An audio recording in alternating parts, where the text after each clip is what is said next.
The morning sun cut through the tall glass walls of Monroe Vantage Group, painting long golden streaks across the polished marble floor of the main lobby. Outside, downtown Chicago hummed with the usual rhythm of a Tuesday in late autumn, but inside the building nothing about this day felt usual. A red carpet ran from the revolving entrance all the way to a small raised platform near the central elevator bank. White flowers stood in tall crystal vases along the path. Crews in black shirts adjusted lighting rigs and tested microphones. A large screen above the platform glowed with the company logo and a single phrase, "A new era in healthcare investment." The $420 million merger announcement was scheduled for the early afternoon, and everyone inside Monroe Vantage Group knew today would either lift their chief executive officer to a new level of power or expose her to risks she had spent months pretending did not exist. Adelaide Monroe was 28 years old, and she had not slept more than 4 hours in any of the past 3 nights. She walked through the lobby in a sleek black bodycon dress with a subtle V neckline, her chestnut brown hair falling loose around her shoulders. Her assistants trailed behind her with tablets and folders, but her eyes were locked on the platform ahead. Walking beside her was Dermot Pierce, the company's chief operating officer, a man of 42, who carried himself like someone who had practiced his entrance many times in front of a mirror. He spoke to Adelaide in the low, urgent voice he used whenever he wanted to remind her that he was indispensable. Near the edge of the red carpet, a man in his late 60s moved quietly with a mop and a small wheeled bucket. His name was Otis Bennett, and he had worked in this building for 18 years. His back was slightly stooped, his hair had thinned to a soft cloud of white, and his hands trembled gently from arthritis that had grown worse each winter. Otis knew every corner of the building. He had cleaned this lobby through 3 different chief executives, and he had always tried to finish before the first employees arrived. But this morning he had been delayed by a leaking pipe in the basement, and a thin puddle of water had spread near the edge of the red carpet, and his hands trembled more than usual as he tried to wipe it away in time. He moved faster than his joints wanted him to, and that was his mistake. The bucket caught on the edge of the carpet, tipped sharply, and a long stream of soapy water rushed across the marble. Otis gasped and dropped to one knee, reaching for the bucket with both shaking hands.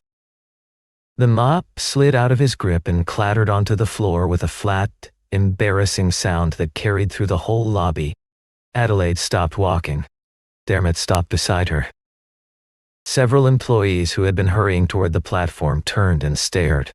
A young assistant in a dark suit pulled out his phone and began filming, pretending to check a message. Someone near the reception desk laughed under her breath. The laugh was short, but in the silence of the lobby, it sounded enormous. Dermot stepped forward first.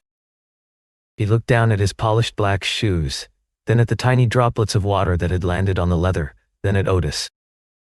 He spoke loudly, the way men speak when they want every nearby ear to hear them. "Truly impressive," Dermot said. "We are about to greet investors representing hundreds of millions of dollars, and the man we trust with a mop cannot perform the one task he is paid to do." A few people laughed nervously. Otis kept his head down. His lips moved in a quiet apology that no one tried to hear. He reached again for the mop, missed, and watched it slide farther across the wet floor. "Perhaps," Dermot continued, smiling at his own cleverness, "we should rethink the policy of hiring people who turn the lobby into a storage room. Some of us still believe in standards." Adelaide should have stopped him. She had the power to lift one hand, to glance sideways, to murmur a single word, and Dermot would have stepped back. But she felt the cameras turning. She felt the weight of the board members who would arrive in less than 2 hours. She felt the panic she always felt when something out of her control unfolded in front of an audience, and she chose in that moment to perform strength rather than show kindness. She walked over to Otis. She did not bend down to help him. She did not ask if he was hurt. She looked at the puddle, then at the old man on his knees, and she spoke with the calm, surgical voice she had practiced for boardrooms. Pity is not a substitute for competence, Adelaide said. Anyone who cannot keep up with the standards of this building should learn to remove themselves before they are asked to. The lobby fell silent for a half-second, the kind of silence that comes when people are not sure whether to laugh or look away.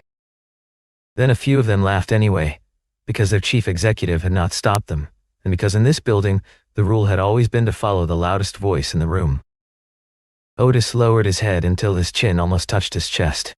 His hands shook so badly that the wet rag fell out of them and slapped onto the marble. The laughter rose again, softer this time, more like a hiss.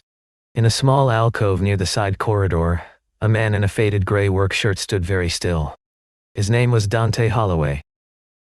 He was 29 years old, tall and broad-shouldered, with dark brown hair and the steady, watchful eyes of someone who had learned long ago that the world told its biggest truths when no one thought it was being studied. He wore plain navy trousers and worn leather shoes, and at his right wrist there was a faint smear of grease from the air handling unit he had checked the night before. Beside him stood his daughter, Matilda. She was 6 years old, with light brown hair pulled into a small ponytail, and she held a worn stuffed rabbit pressed tightly against her chest.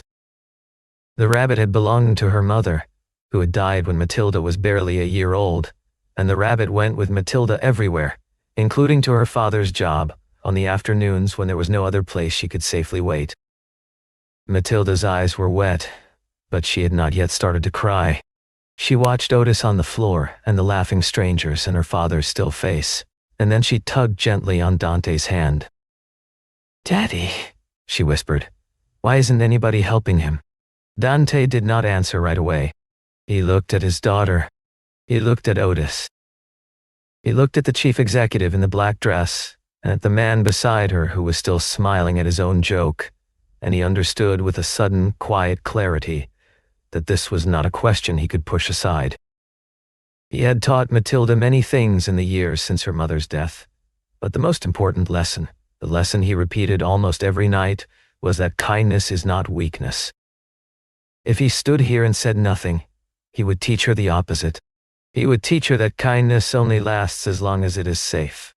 Dante had not always worked with grease on his wrists. His father, Reuben Holloway, had built a small medical software firm in the early 1990s and turned it, over a lifetime, into something his only son still called by its quiet, private name, the Holloway Legacy Fund. Reuben had died of a heart condition 7 years ago, and on the last evening of his life he had taken Dante's hand and asked him to remember 3 things. He said numbers on a report tell you what a company has done, but the way a company treats people without titles tells you what it will do. He said money should be a shovel, not a sword. And he said a man who needs to be feared has already lost the part of himself worth protecting. When Dante had inherited the fund, he had not splashed the family name across magazines. He had hired careful lawyers, kept careful books, and waited for moments when his capital could do real work. 6 months earlier, Monroe Vantage Group had nearly collapsed under a sudden liquidity crisis. A digital hospital project had stalled, several loans had come due, and most institutional investors had begun stepping back. The Holloway Legacy Fund had quietly provided a strategic capital injection that kept the company alive long enough to negotiate the merger that everyone in the lobby was now preparing to celebrate. Dante had asked for one condition. He had asked to remain unnamed in the press, and to be allowed to spend time inside the building as a maintenance contractor. He wanted to see, with his own eyes, how the leadership of Monroe Vantage Group treated the people they believed they did not have to impress. He had told no one his real position. Not the floor manager who handed him work orders. Not the chief executive who passed him in the hallway without seeing him. Certainly not Dermot Pierce, who had once tapped Dante's shoulder and told him to use the service elevator because the main lobby was for guests. Dante had nodded, because that was the kind of person Dermot expected him to be, and that was exactly the kind of person Dermot showed his real character to. His wife, Helen, had died from complications of a heart condition very much like the one that had taken his father. She had asked him, 3 days before she went, to promise her one thing, to make sure Matilda grew up knowing that her father was a man who acted kindly when no one was watching, and bravely when everyone was. He had carried that promise into every room since. So when Matilda asked her quiet question, Dante did not consider his job. He considered his daughter. He bent down, kissed the top of her head, and stepped forward. Up on the platform side, Adelaide was tightening the corners of her own posture, trying to feel like the woman she presented to the world. She had not slept, and she had not eaten, and beneath the cold, polished surface she showed in meetings, there was a much older fear she did not name out loud. Her mother had spent most of her working life as a housekeeper at a mid-range hotel near the river. Adelaide had grown up watching her mother say, "Thank you" to people who never said it back. She had once watched a guest in a fur coat call her mother slow and stupid because a room had not been cleaned by check-in. She had watched her mother apologize. That memory should have made Adelaide gentle. Instead, it had become the engine of her ambition. She had decided very young that she would never be the woman who apologized to someone in a fur coat. The result was that she had built her career as a kind of armor, and the armor had grown so tight she could no longer feel anything through it. When she saw Otis on the floor, she did not see her mother. She did not let herself see her mother. She saw only an obstacle between her image and her audience, and she reached for the same tools that her mother's old guests had once used on her mother. She did not know yet that this would be the day her armor began to crack. Dante walked across the lobby without hurrying. He was tall enough that the crowd parted around him without thinking. He knelt next to Otis, picked up the mop, and pressed it gently into the older man's hands. He took the rag from the floor, wrung it out, and wiped the small splash of water that had landed near Dermot's polished shoes. For a few seconds, nobody spoke. The lobby had been ready to laugh again, but the laughter had no place to land. Dante did not look at Adelaide. He did not look at Dermot. He looked at Otis. "Are your knees okay, sir?" Dante asked quietly. "I am fine," Otis whispered, though his hands still trembled.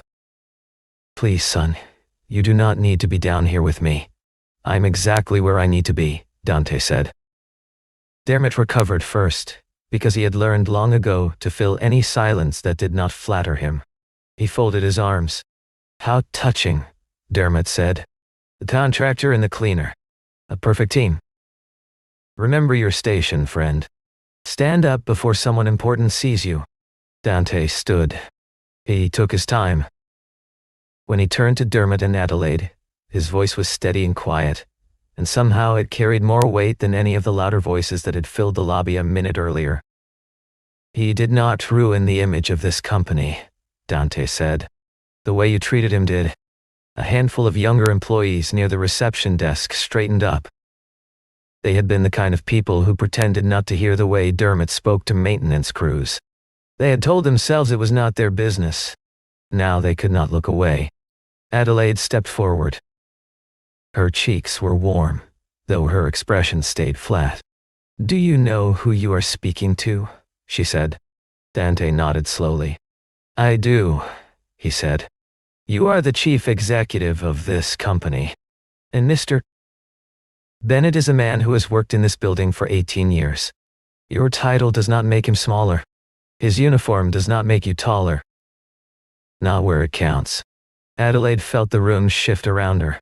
She had been challenged before, in private meetings, in tense board sessions, in negotiations with men twice her age. None of those had felt like this. Those had felt like games. This felt like a mirror. She did not look at the mirror. She looked at Dermot instead, and gave the smallest nod. Dermot raised one hand toward the security desk near the elevators. Two uniformed officers crossed the lobby with the practiced calm of men who had performed this small ritual many times. "Mr. Ramshammer, Holloway has caused a disturbance on a day of significant importance," Dermot announced, loud enough for the cameras. "His contract is terminated, effective immediately. Please escort him from the premises." Otis lifted his head sharply. He stared at Dante with eyes that suddenly looked far too young for his lined face. "No," Otis whispered. "Please. I will take responsibility." Do not do this to him. Mr. Bennett, Adelaide said, in a voice she meant to sound merciful. Return to your work. I am not letting one foolish gesture cost you your wages too. Otis lowered his head again. He understood, the way every person who has ever lived close to the edge understands, that he had just been handed a small piece of bread to keep his mouth full. Matilda had crossed the lobby without anyone noticing. She slipped her small hand into Dante's and looked up at the strangers around her father. Are you taking my daddy away because I asked him to help? She said. Adelaide blinked. For a single second the armor slipped, and there was a flash of something almost ashamed in her face. Then she looked away, the way her mother's old guests had once looked away. Dante knelt down in front of his daughter. He put his hands on her small shoulders and spoke so softly only she could hear him. You did not cause this, sweetheart, he said. Some grown-ups punish people for doing the right thing. That does not change what the right thing was. You understand? Matilda nodded, even though her chin was trembling. Yes, Daddy. Dante stood up. He looked at Adelaide for the first time as a man, not as a contractor. You just taught my daughter a lesson about power, ma'am, he said. In a few hours, this company is going to learn one about responsibility. Adelaide assumed the words were anger. She had heard many fired men say many bitter things, and she had stopped flinching at any of them years ago. She did not realize until much later that he had spoken in the level, calm tone of a man who already knew exactly what was coming. The security officers walked Dante and Matilda toward the revolving doors. Matilda looked back over her shoulder, just once, and saw Otis still standing in the middle of the lobby, alone in his thin gray uniform, the wet rag still in his hand. She lifted the stuffed rabbit and waved it at him, a small private goodbye. Otis raised one shaking hand in return, and that small kindness traveled all the way across the marble. The doors turned. Father and daughter stepped out into the cold morning air. By early afternoon, the auditorium on the third floor was filled. The lights were dimmed at the edges and bright over the stage, and the company logo glowed huge on the screen behind the podium. The front rows held members of the board of directors, the largest shareholders, the chairs of the partner foundations, and a careful arrangement of legal and media representatives.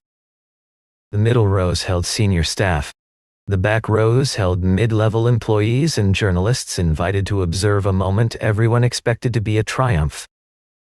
Adelaide stood backstage in her black dress, took a breath, and stepped into the light. She had decided that the lobby was behind her. The contractor was gone. The janitor was back at work. Her dress fit perfectly. Her voice was clear. She began the speech she had rehearsed for weeks, about vision, about ethics, about the company's belief that people were its greatest asset, about a future in healthcare investment that would set new standards for the industry.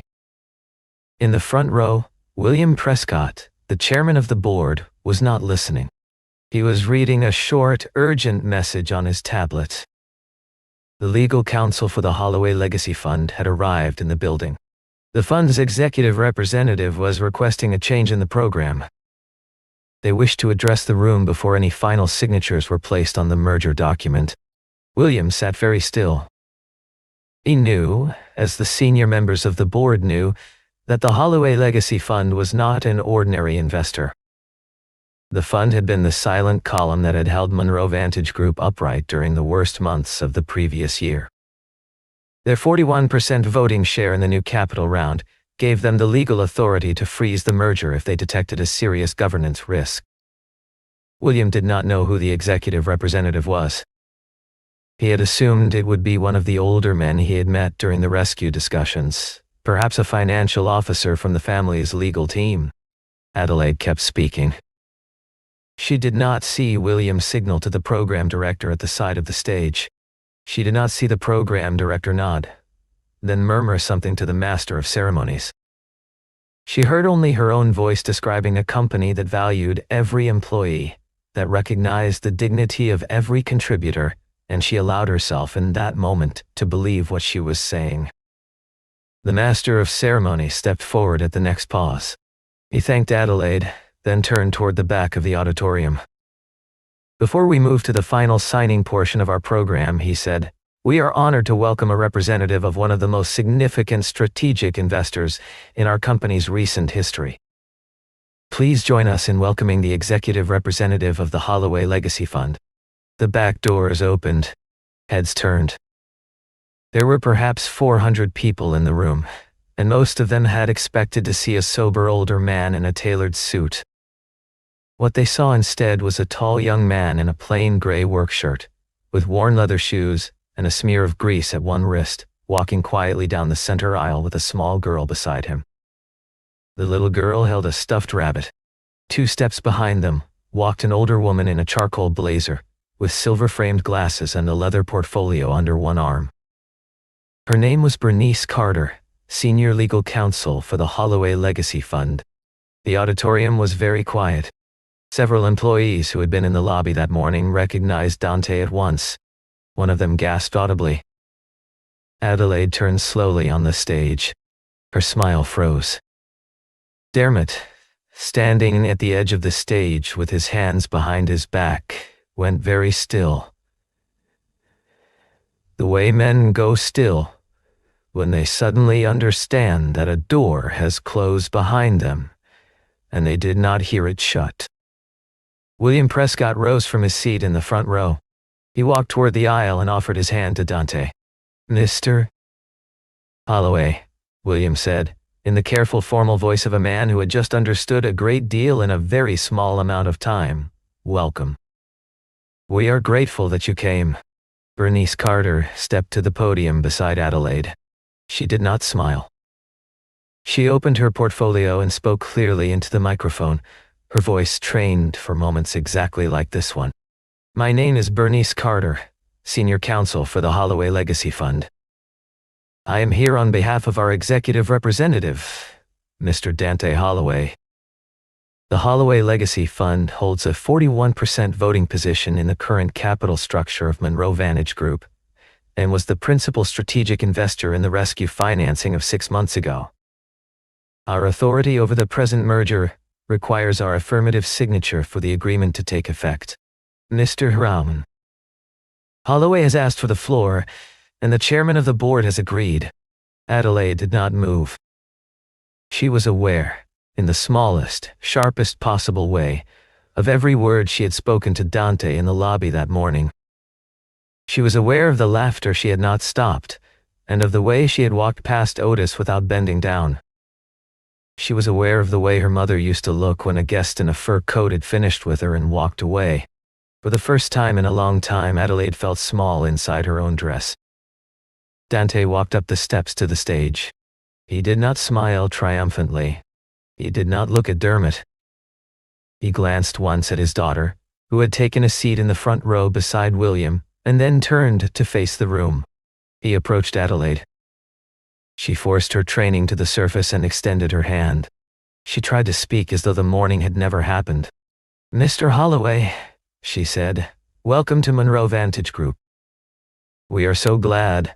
Dante took her hand briefly, in a courteous, professional way, then released it. He stepped to the podium. "Before this company asks me to sign anything," Dante said, "I would like to ask the room to see something." The large screen behind him changed. The company logo faded. In its place appeared the live feed from one of the lobby security cameras, played from the recording earlier that morning. There was no music. There was no narration. There was only the footage. The room watched Otis tip the bucket. They watched Dermot lean down and remark loudly on his shoes. They watched several employees turn away to hide their laughter. They watched Adelaide step forward and tell an old man, in front of his coworkers and the cameras, that pity was no substitute for competence. They watched Dante step in. They watched a small girl ask why no one was helping. They watched security walk a man and his daughter out the revolving doors. When the footage ended, the screen went black. No one in the auditorium moved. Dante did not raise his voice. "A company can have a beautiful balance sheet," he said. "A company can have beautiful slides. A company can have a chief executive who can speak about ethics for 30 straight minutes without taking a breath. None of those things tell me what a company is. They tell me what a company wants to look like. I do not judge a company by how it treats its investors. Anyone with money can buy a polite reception. I judge a company by how it treats the people who cannot pay it back. He paused. He looked at Otis, who had been quietly brought into the auditorium and was standing now near the side wall, in his thin gray uniform, with the stunned, half-frightened look of a man who had never expected to be seen by this many people at once. Mr. Bennett has cleaned this building for 18 years, Dante continued. He has done it in silence. He has done it before any of you arrived in the morning and after most of you went home at night. He made a small mistake today. The kind of mistake a tired man with bad knees might make on any morning. And the answer this company gave him, on its proudest day, was laughter and contempt. Not from one person, from a culture. That is not a small thing. That is the thing. Adelaide opened her mouth. She wanted to explain. She wanted to talk about pressure, about timing, about the importance of the day, about her good intentions. She closed her mouth again. The footage had said everything any sentence of hers might have tried to soften. Dante turned to William Prescott and to the board. The Holloway Legacy Fund, he said, will not withdraw its capital today. There are hundreds of employees in this building who did not laugh, and many more across the partner network whose jobs depend on the stability of this merger. I will not punish them for the failures of a small group of leaders. However, the Holloway Legacy Fund will not place its final signature on the merger until certain conditions are accepted publicly by this board. Bernice Carter stepped forward and read the conditions one by one, in the calm, precise tone of a woman who had drafted them earlier that afternoon. The first condition was that Adelaide Monroe would step aside from the role of Chief Executive Officer for a period of structured review. She would not be terminated. She would not be dismissed in disgrace. She would, however, no longer speak from any stage about the people of this company until she had spent meaningful, documented time with each operational department, beginning with maintenance, custodial services, security, reception, and logistics. She would learn their names. She would listen to their concerns. She would not be welcomed back to the chief executive's office until the board's independent ethics committee was satisfied that she had changed her habits, not only her statements. The second condition was that Dermot Pierce would be suspended from his position pending a full investigation into the operational culture of the company. The board would examine not only the events of the morning, but every formal and informal complaint that had ever crossed any desk regarding his treatment of lower-tier staff. There would be no quiet exit and no protective severance. The third condition was that Mr. Otis Bennett would receive a public apology from the company, a substantial good faith compensation, full medical coverage for the arthritis that had grown worse during his years of service, and an invitation to join the new Employee Welfare Advisory Council. He would not be turned into a symbol. He would simply, finally, be heard. The fourth condition was that every employee in maintenance, custodial services, security, reception, and logistics would receive an immediate base wage increase, expanded health benefits, and access to an independent reporting channel that carried their concerns directly to a committee of outside directors, with legal protection from retaliation by any internal manager. William Prescott listened to every word. When Bernice finished, William stood, faced the room, and said simply that the board would accept the conditions. There was no debate. There were cameras. There were shareholders. There was the footage that had just been shown. There was no path forward that did not begin with yes. Adelaide stepped down from the stage. The stairs felt longer than they had on the way up. She crossed the floor toward Otis. People moved aside to let her pass. She stopped in front of him, and she did something she had not done in front of an audience since she was a child. She looked up at him and her eyes filled. "Mr. Bennett," she said, and her voice broke slightly on his name. "I am sorry. I had no right to make you the example for anything. The only thing this morning lacked was professionalism, and the missing professionalism was mine. She tried to say more. She tried to talk about the pressure of the day, the cameras, the merger, the years she had spent climbing. The words felt hollow before she could finish them. She stopped, and let the apology stand on its own. Otis looked at her for a long moment. His hands were still trembling, but his back was straighter than it had been in the lobby that morning. He was not a man who knew how to deliver speeches. He was a man who knew how to keep a building running. "I do not need your pity, Miss Monroe," he said quietly. "I just need you to remember, the next time you walk through a lobby, that the man who mops the floor has a name. He has a wife who waits for him. He has grandchildren. He has 18 years in this building. You can forget a lot of things in a long career. Please do not forget that again." Adelaide nodded. She did not trust her voice. She nodded again, and that was her answer. 3 months later, the lobby of Monroe Vantage Group looked exactly the same as it always had, and felt entirely different. The marble was still polished. The flowers were still fresh. The receptionists still wore neat, dark blazers. But the way people moved through the space had changed. People said hello to one another by name now. The new Employee Welfare Council met on the first Monday of every month in a real conference room, with real coffee, real minutes, and real consequences. The independent reporting channel had received several complaints within its first weeks, and every one of them had been investigated honestly. Dermot Pierce was gone. The internal investigation had not been brief, but it had been thorough, and the patterns it uncovered had not allowed any other ending. Several lower-tier employees had spoken openly, for the first time, about the way he had threatened them over the years to keep them quiet.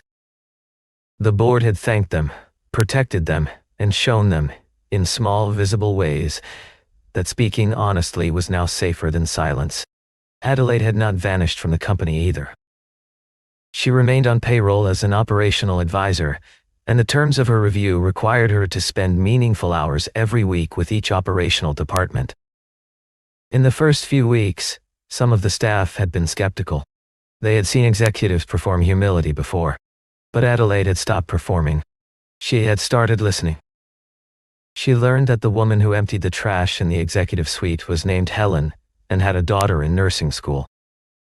She learned that the night shift security officer was named Harold and had served 23 years in the army before this job.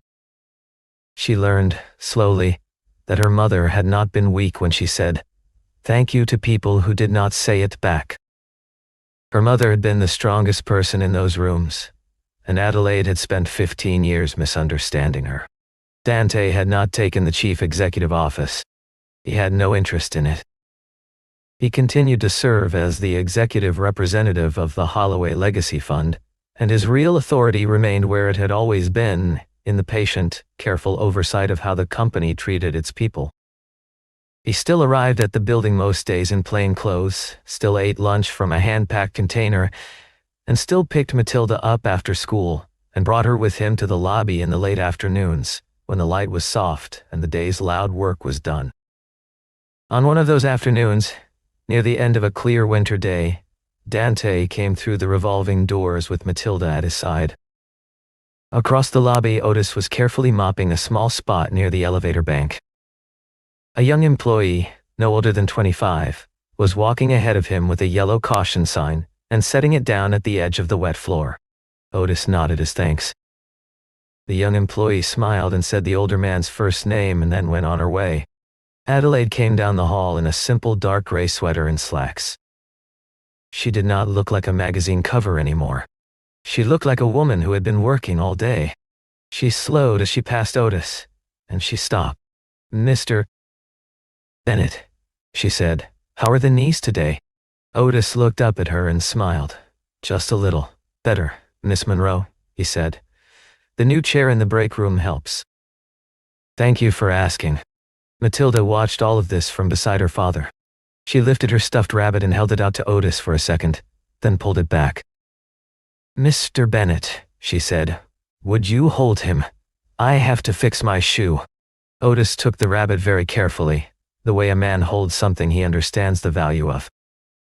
Matilda crouched, tied her lace, and rose again. He returned the rabbit. She nodded gravely and tucked it back under her arm. On the way out, Matilda held her father's hand. "Daddy," she said, "why didn't you make her lose everything?" Dante considered the question for a few steps before answering. "Sometimes justice is making people see what they did," he said, "and making sure they cannot pretend they did not see it. People who have to look at their own behavior are usually changed by it." Matilda thought about that. "Daddy," she said, "is a strong person the one with the most money?" Dante shook his head. He stopped just inside the revolving doors and bent down so that his eyes were level with hers. "No, sweetheart," he said. "A strong person is someone who can make other people afraid and chooses to do the right thing instead." He took her hand again, and they walked out into the bright winter afternoon. Behind them, Otis lifted the yellow caution sign and carried it gently to its place. Adelaide watched the father and daughter through the glass doors for a long moment, with an expression harder to read than the one she used to wear for cameras. She did not look like a chief executive in that moment. She looked like a daughter who had finally understood her mother. The lobby, once the room where an old man was laughed at, had quietly become the room where a company remembered, every single day, what its people were actually worth.